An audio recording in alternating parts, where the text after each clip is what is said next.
What's going on, everyone? You listen to Bull Central here. Hope you're all doing well. Alright, so I think I should have just stuck with my initial viewpoint on the preseason as a whole, because clearly one shouldn't just jump to conclusions or make assumptions about the result of one preseason game. And I know a lot of you said that in the comments, and I even agree with my own take on that, which I knew that I shouldn't have. And I guess that's why I never really used to watch preseason games in past years other than just highlights, and that's because you can't determine the fate of a team or consider their performance being based on one game.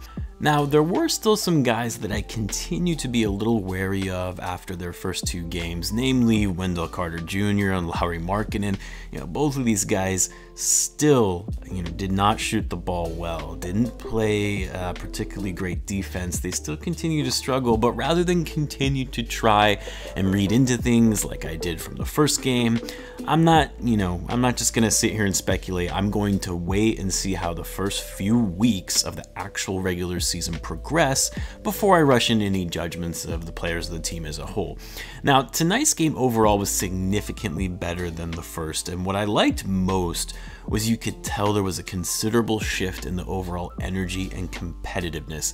And guys, that's really what I want to see. I've said it time and time again for this season. I'm not expecting or anticipating the Bulls to be title contenders or even a top 10 in the East. I know this team is still very young and they have a lot of work to do, especially when it comes to development. I just want to see the guys play competitively and play hard the whole game, win or lose. That's it. And I think the thing that I was most impressed by tonight, at least as it relates to the change from the previous game, was with Coby White. Coby played really great tonight. He really stood out as a floor general in controlling the pace of the team and facilitating 20 points on 7 for 15 shooting, and his defense was significantly better, really doing great on staying in front of John Wall. I was really pleased with Coby's performance overall. Zach LaVine was also great, 23 points, 9 rebounds, 5 assists. He also just seemed to be much more engaged in the game than he was previously. Exactly what you want to see from your best player and leader of the team, and I hope we continue to see more of that going into the regular season. Patrick Williams still looked great. He didn't have the best shooting night per se, but he really helped the Bulls close out the game, hitting some big shots in the fourth. Played some great defense guarding veteran Eric Gordon. 3 steals for the game, which was a team high. And I really still continue to be impressed with this kid and his poise, his confidence on the court for just a young 19-year-old. Now, there were a lot of players tonight who had been excused. They had excused absences from the game, and the absences were not elaborated on by the team, other than Garrett Temple, who continues to self-isolate after testing positive for COVID, and Thaddeus Young, of course, who is still out from a left leg infection. Noah Vonleh, Luke Cornett, Devin Dodson, Tomas Satoransky, all of these guys were out tonight. Again, excused absences, and I think one can only speculate that this is, to an extent COVID related, whether potential exposure or perhaps potentially exhibiting symptoms right before the game. I think this just goes to show that it's going to be a very unprecedented season in the NBA. Never before has the league had to have pandemic protocols in place for the players and coaches to adhere to.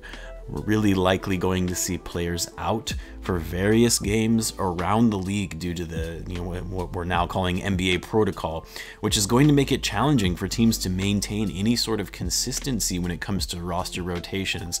Most teams are going to have to adapt and learn to be flexible with their lineups on any given night. Billy Donovan actually alluded to this point in a post-game interview when asked about the absences. He mentioned that he couldn't go into any details in that, quote, "You have to be prepared for anything. We have to be flexible because there's going to be disruption." That was a quote which was shared in a tweet from Casey Johnson, the Bulls beat writer. Anyway, I likely won't be going too much into detail on the rest of these preseason games, but as we head into the regular season, which is just 10 days away, I wanted to get your guys' thoughts on what you guys would like to see in terms of the content from the videos. Would you like to see a recap and updates after every game, or maybe a weekly recap of all of the games from that week with other content in between. Let me know in the comments, as I do this channel for you guys, my fellow Bulls fans, and I want to ensure I'm giving you guys content that you actually enjoy. But that's all I've got for you guys today. As always, be sure to subscribe if you're a Bulls fan, as I post daily Bulls content if that interests you, and I will catch you guys in the next one.